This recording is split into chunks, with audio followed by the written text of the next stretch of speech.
అంటే వైఎస్ఆర్సీపీ పార్టీ నాయకుడు విజయసాయి రెడ్డి గారి మీద నిన్నైతే చాలా ఆరోపణలు అయితే రావడం జరిగింది.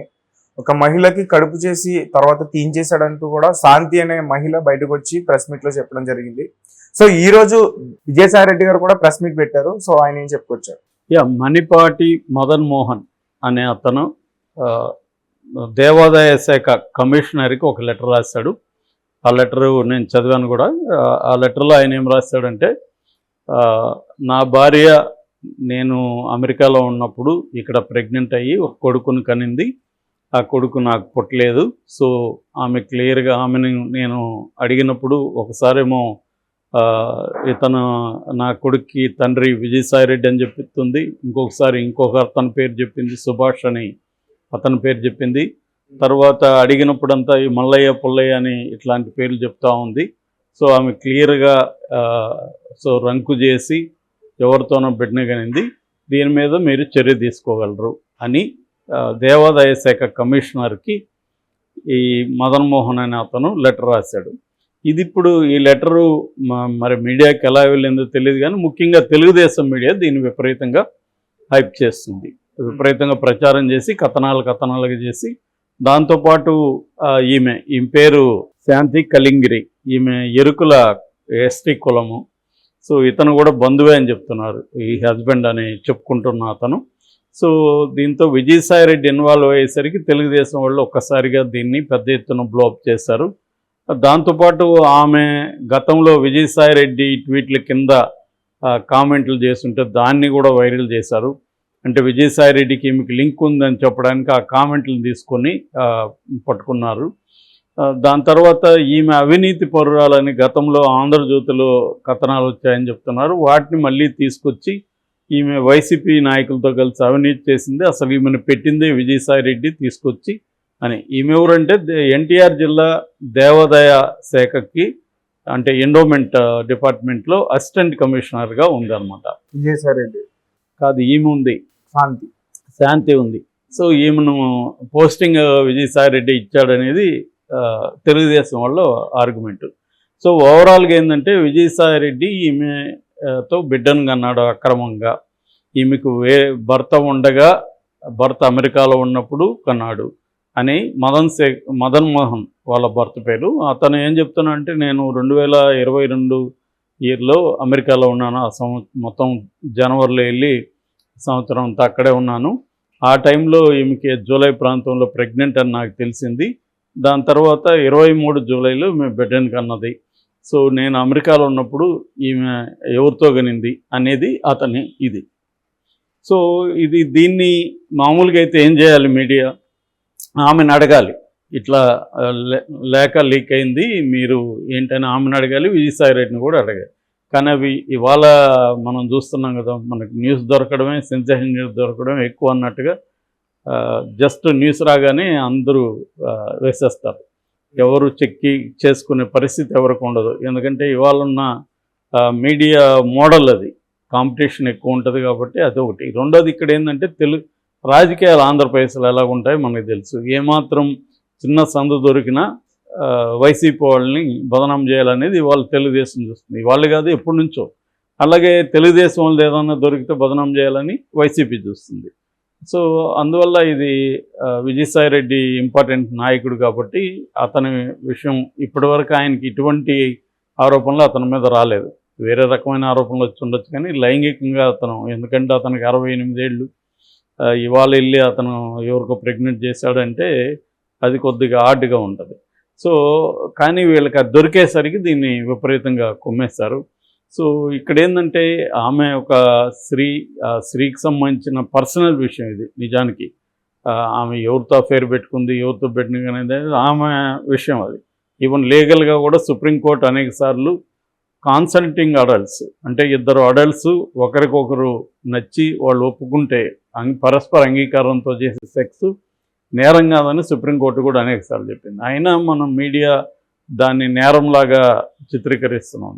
సో దాని మీద శాంతి నిన్న ప్రెస్ మీట్ పెట్టి ఆమె డీటెయిల్గా మాట్లాడారు. అసలు విషయం ఏంటంటే అతను మొగుడే కాదు, ఆ మదన్ మోహన్ అనేవాడు ఒకప్పుడు మొగుడు కానీ ఇప్పుడు కాదు. అంటే విడాకులు ఇచ్చేసింది. ఎప్పుడు విడాకులు ఇచ్చి సుభాష్ అని ఇంకొక అతను పెళ్లి చేసుకునింది. అతనికి ఈమెకు పుట్టిన బిడ్డ అతను. ఇవేవి దాచిపెట్టి మీడియా విపరీతంగా హైప్ చేసేసింది. సో ఆమె ఏం చెప్పింది అనేది చూస్తే, ఆమె ఏం చెప్పిందంటే వీళ్ళిద్దరూ బంధువు ఇతను, వీళ్ళిద్దరికి 2013లో పెళ్లి జరిగింది, 2015లో కవలలు పుట్టారు ఇద్దరికి. ఆ తర్వాత వీళ్ళకి 2016 నుంచి గొడవలు మొదలైన. కవలలు పుట్టినప్పటి నుంచి ఇతను టార్చర్ చేసేవాడు మదన్ మోహన్. ఈ టార్చర్ నుంచి తప్పించుకోవాలనేది చాలా కష్టమైంది ఆమెకి.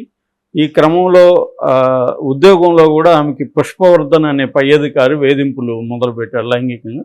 ఆ టైంలో ఆమె సుభాష్ అనే ఒక అడ్వకేట్ దగ్గరికి వెళ్ళింది. సుభాష్ ఆమెకి లీగల్గా చాలా హెల్ప్ చేశాడు, మోరల్గా కూడా నిలబడ్డాడు. సో ఈ లోపల భర్తతో విడాకులు ఇచ్చేసింది. విడాకులు ఇచ్చేసిన తర్వాత ఈ సుభాష్ని పెళ్లి చేసుకుంది. సో సుభాష్ పెళ్లి చేసుకున్నాక సుభాష్కి ఈమెకి పుట్టిన బిడ్డ. అంటే లీగల్గా ఆమె తన భర్తతో బిడ్డను కన్నది. ఇది ఎంత ఘోరంగా ఉంది చూస్తే, తన భర్తతో బిడ్డని కంటే ఎవరితోనో బిడ్డని కనడం, విడాకులు ఇచ్చేసిన భర్త వచ్చి ఇప్పుడు చెప్తే దాన్ని మీడియా క్యారీ చేసేసి, సో ఆమె అంటే ఎవరి మీదైనా ఇలాగ మాట్లాడేయచ్చు కదా, ఎవరి మీదైనా కంప్లైంట్ ఇచ్చేయచ్చు, ఎవరి మీదైనా మనం ఎవరినైనా బదనాం చేసేయచ్చు ఇవాళ అనుకుంటే. సో అంత ఘోరంగా తయారైంది. అంటే పొలిటికల్ పార్టీలు ఎలా తయారైనాయంటే, తెలుగుదేశానికి వైసీపీకి తేడా లేదు. తేడా ఉన్నట్టుగా తెలుగుదేశానికి సంబంధించి చాలామంది మాట్లాడుతుంటారు. జగన్ చాలా అరాచకం, వైసీపీ చాలా అరాచకం, చంద్రబాబు విజనరీ, ఇవన్నీ చెప్తుంటారు. ఇదే విజనరీ ఆయన చెప్పాలి మరి. చంద్రబాబు ఆయన విజన్ ఇదేనా అంటే, ఒక గిరిజన మహిళ, ఆమెకి 35 ఏళ్ళు, ఆయనకేమో 68 ఏళ్ళు. సో ఆయనకి ఈయనకి లేని లింకు కలిపేసి వాడేమి రాశాడంటే విజయసాయి రెడ్డికే పుట్టినాడని కూడా రాయలేదు ఆ మదన్ మోహన్ అనే వ్యక్తి. అతనేం రాశాడంటే ఒకసారి విజయసాయి రెడ్డి పేరు చెప్పింది, ఒకసారి సుభాష్ పేరు చెప్పింది, ఒకసారి మల్లయ్య పుల్లయ్య అని రకరకాల పేర్లు చెప్తుందని రాశాడు. దాన్ని అంతా వదిలేసి వాళ్ళకి విజయసాయి రెడ్డి అనే కనబడేసరికి విజయసాయి పేరుని బయట తీసేసి వీళ్ళు ఫోకస్ చేసేసారు. సో ఇది జరిగింది బేసిక్గా. ఆమె నిన్న చాలా ఆవేదనతో ఆమె మాట్లాడుతుంది.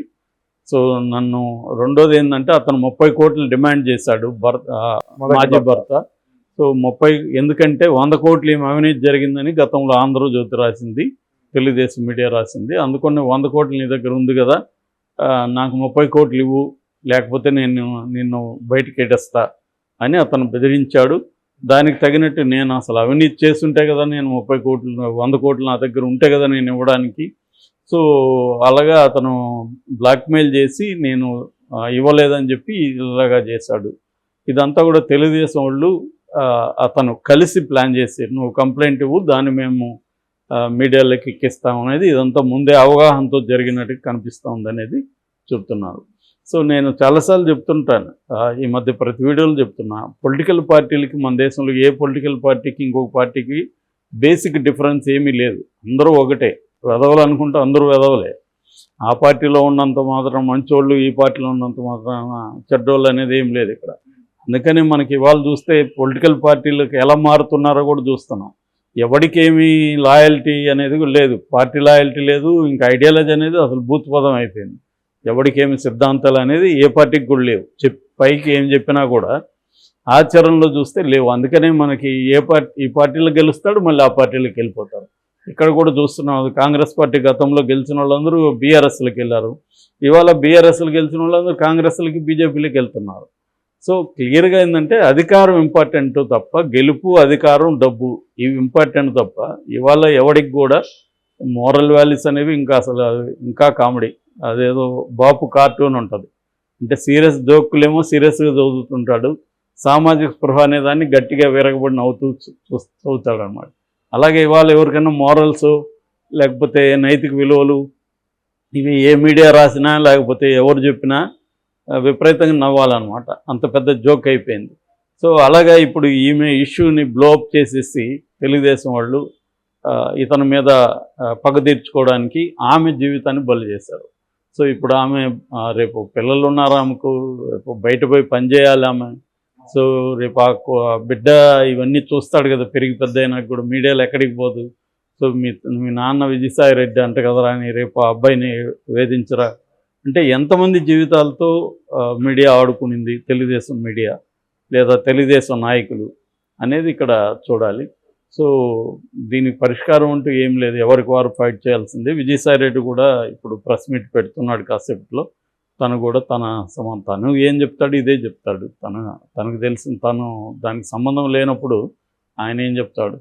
సో ఇది బేసిక్గా అంటే గతంలో వైసీపీ చేసిన పని ఇప్పుడు తెలుగుదేశం వాళ్ళు చేస్తున్నారు. గతంలో మనం చూసాం చంద్రబాబు విషయంలో, లోకేష్ పుట్టుక విషయంలో వైసీపీ ఎంత నీచంగా చేసింది.